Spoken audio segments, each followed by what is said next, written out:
Hi friends, എല്ലാവർക്കും പുതിയൊരു വീഡിയോയിലേക്ക് സ്വാഗതം. ഇന്നപ്പോൾ ഞായറാഴ്ച ആയിക്കൊണ്ട് ഞങ്ങളൊന്ന് അമ്പലത്തിൽ പോകാമെന്ന് വിചാരിച്ചു. കാവാലത്തുനിന്ന് അമ്മ വരും, അപ്പോൾ അമ്മയും കൂട്ടിയിട്ട് അമ്പലത്തിൽ പോവാണ്. അപ്പോൾ ഇതാ കല്ലൂനെ ഉറക്കമൊക്കെ എണീപ്പിച്ച് കുളിപ്പിച്ച് നല്ല സുന്ദരിയാക്കി പട്ടുപാവാടയൊക്കെ ഇട്ട് നിൽപ്പുണ്ട് ഇവിടെ.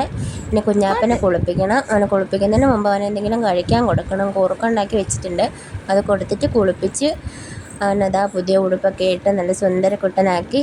അപ്പോൾ ഞങ്ങൾ ചെറുകരയിലെ മഹാദേവ ക്ഷേത്രത്തിലോട്ടാണ് പോകുന്നത്.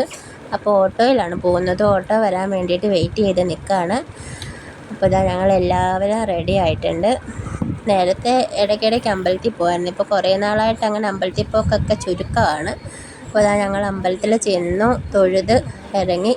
വഴിപാടൊക്കെ നടത്താനുണ്ടായിരുന്നു. എൻ്റെയും കുഞ്ഞാപ്പൻ്റെയും പേരിൽ. ഞങ്ങളുടെ സമയം അത്ര ശരിയല്ല എന്നാണ് പറയുന്നത്. അപ്പോൾ ഇതാ വഴിപാടൊക്കെ നടത്തി ഞങ്ങളവിടെയൊക്കെ തൊഴുത് കുറച്ച് നേരം അവിടെ ഇരുന്നു. അപ്പോൾ സന്തോഷങ്ങളും സങ്കടങ്ങളും എല്ലാം ഭഗവാനോട് പറഞ്ഞു. എല്ലാവർക്കും വേണ്ടി പ്രാർത്ഥിച്ചു. എല്ലാവരെയും കാത്തുകൊള്ളണേന്ന് പ്രാർത്ഥിച്ചു. അപ്പോൾ ഇതാ ചെന്നപ്പോൾ തൊട്ട് കല്യാണി അമ്മയുടെ കയ്യിലാണ്. അവൾ താഴെ നിന്നിട്ടില്ല. അമ്മ ഒന്ന് നിക്കടി താഴെയെന്ന് പറഞ്ഞിട്ട് പോലും അവൾ കേട്ടിട്ടില്ല. അപ്പോൾ ഇതാ ഞങ്ങൾ എല്ലായിടത്തും തൊഴുത് അവിടെ കുറച്ച് നേരം ഇരുന്ന് കുഞ്ഞാപ്പനുമായിട്ട്. എന്നിട്ട് ഞങ്ങൾ തിരിച്ച് പോവുകയാണ്. അപ്പോൾ കുറച്ച് ദിവസത്തേക്കും കൂടി വഴിപാടുണ്ട്. അപ്പോൾ അതെല്ലാം അവിടെ കുറിപ്പിച്ച് ഞങ്ങൾ വീട്ടിലോട്ട് പോവുകയാണ്.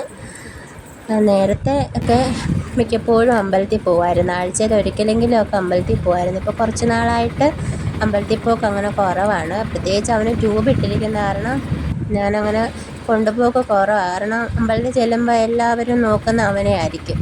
ഭഗവാനെ കാണുന്നതിലും കൂടുതൽ അവിടെ വരുന്ന ആൾക്കാർ ശ്രദ്ധിക്കുക അവനെ. അതിലും ബുദ്ധിമുട്ടൊന്നുമില്ല, എന്നാലും എന്തോ ഒരു സങ്കടം. അപ്പം ഭഗവാന്റെ അടുത്ത് കാര്യങ്ങളെല്ലാം പറഞ്ഞിട്ടുണ്ട്.